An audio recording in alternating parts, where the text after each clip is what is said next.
मागे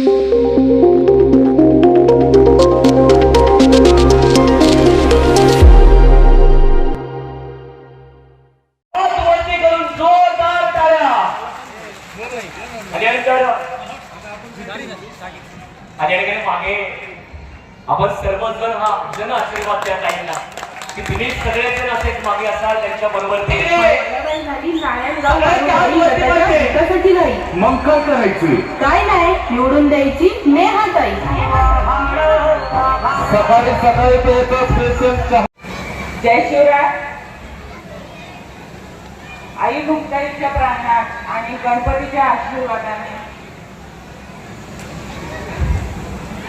आपल्या सर्वांचे लाडके भाऊ आदरणीय उपमुख्यमंत्री माननीय एकनाथजी शिंदे साहेब व किल्ले शिवराईचे आमदार शरददादा सोनवणे यांच्या नेतृत्वाखाली माझे पती योगेश बाबूभाऊ पाटे यांच्या मार्गदर्शनाखाली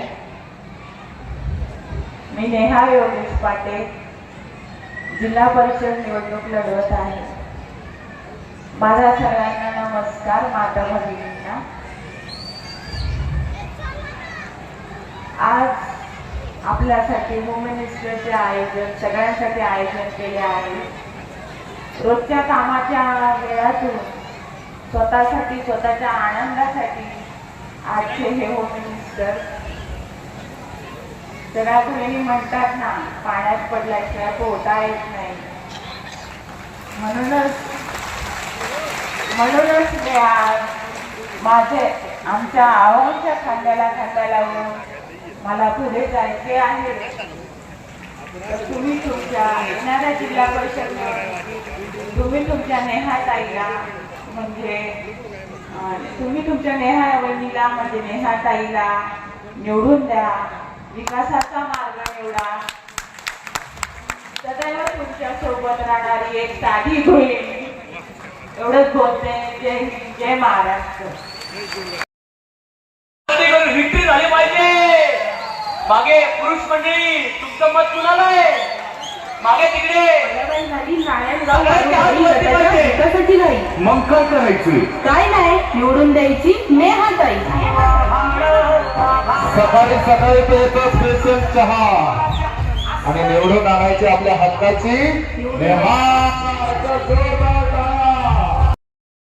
अखंड महाराष्ट्राचा आराध्य दैवत राजश्री छत्रपती त्याचप्रमाणे आई तुळजाभवानी आणि उपस्थित सर्व माझ्या माता भगिनी आई मुक्ताईच्या प्रांगणामध्ये आपण सर्व उपस्थित आहोत. त्याचं कारण म्हणजे जिल्हा परिषदची निवडणूक लागलेली आहे आणि त्याच्या अधिकृत उमेदवार जे आहेत त्या म्हणजे आपल्या नेहाताई, ज्यांच्या माध्यमातून हा होम मिनिस्टरचा कार्यक्रम होत आहे.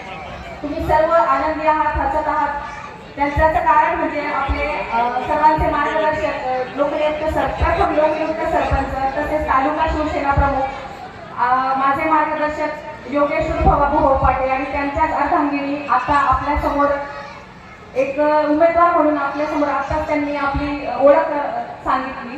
तर मला या निमित्ताने सांगू इच्छिते की एक महिला असते, एक गृहिणी असते, ती कधीही जास्त बाहेर पडत नाही. परंतु आपण एक उमेदवार निवडताना असा उमेदवार निवडावा की जो उमेदवार म्हणून कसा आहे यापेक्षा तो माणूस म्हणून कसा आहे, तो समाजातील व्यथा किंवा समाजातील प्रश्न, समाजासाठी त्याची उपलब्धता किती आहे हे जास्त महत्त्वाचं आहे असं मला वाटतं.